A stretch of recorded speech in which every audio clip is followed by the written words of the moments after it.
Hello everyone, this is the Underdoll, and Disney yet again just making a video recently covering the disaster that appears to be Mulan and what they did with removing the characters from there, and also basically making Palpatine a clone in The Rise of Skywalker. But they continue the problems, or retconning, I should rather say, from The Rise of Skywalker. Now, just to clarify as well, Mulan also looks to be a massive bomb, if what I've seen is correct.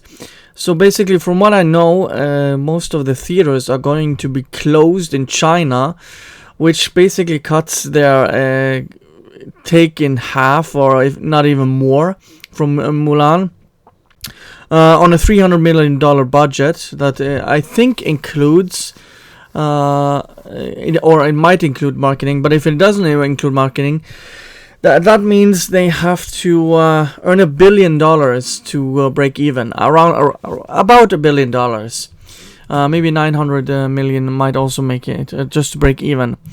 And Disney just doesn't seem to learn. Also, Harrison Ford's latest movie bombed at the box office with a simple premise: him and his dog. Well, they CGI'd the dog, so I don't even know what the idea was behind that. So let's stop padding around the issue, and let's actually dive into the topic. Again, Screen Rant, for some reason, have been really good ever since the release of The Rise of Skywalker, and have posted some good articles. So I'm not going to archive their article. You can, if you want, find the archived one, but I'm going to award good journalism and covering good topics. So the article is called "Star Wars Confirms Rey and Ben's Kiss Wasn't Romantic." So I'm going to read from the book, the novelization, novelization of Star Wars: The Rise of Skywalker. All of the movies have had some sort of novelization, and I believe Revenge of the Sith is probably the best one, which is still canon until this day. So let's read from the book. His heart was full as Rey reached for his face, let her fingers linger against his cheek, and then wonder of wonders, she leaned forward and kissed him. A kiss of gratitude, acknowledgement of their connection, celebration that they'd found each other at last. But then she drew back, concern on her face. She could feel him growing cold. Ben smiled at her. He had given Rey back to the galaxy. It wouldn't atone for the darkness he'd wrought, but it was what he could do. Just looking at the scene from... it's a passionate kiss. They don't even know what they wanted with this movie. And now they're retconning the Reylo part of the movie. Who are they pleasing with this? I mean, oh my god. There are probably gonna be more details regarding this novelization and other details from visual novels and things like that from the movies that try to explain what happened in this crap fest that is called The Rise of Skywalker. The Last Jedi basically craps over all of the original trilogy, and especially Luke Skywalker. The Force Awakens crapped all over the relationship between Leia and Han, and regressed Han as a character.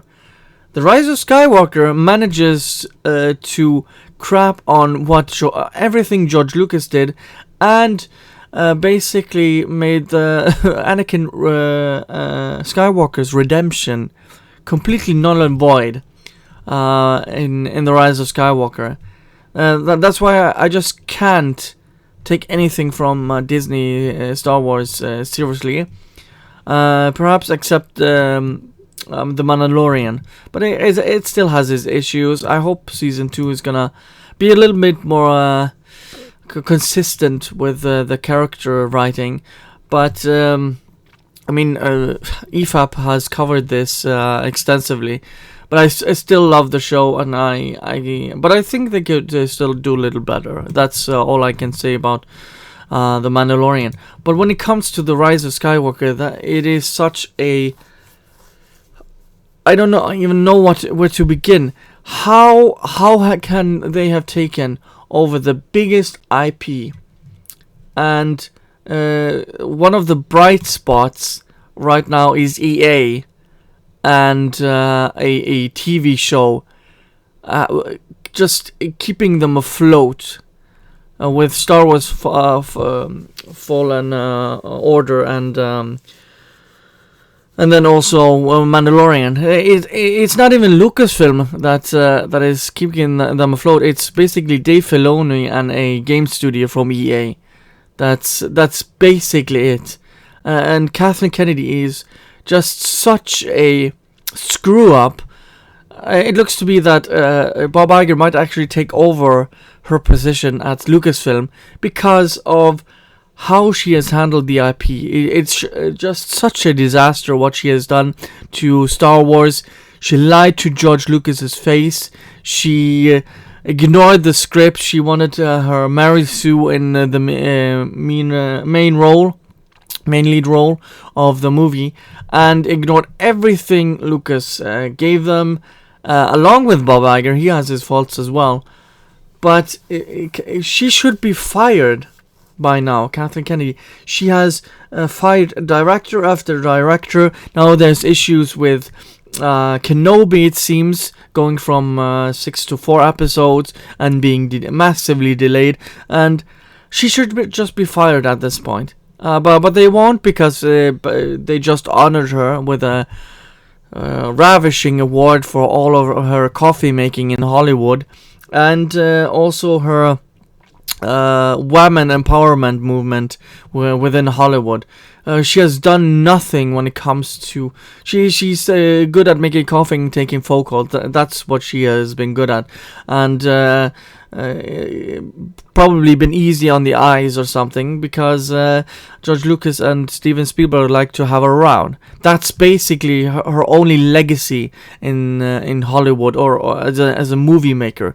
She has been pathetic and ruined what she has taken over in Star Wars.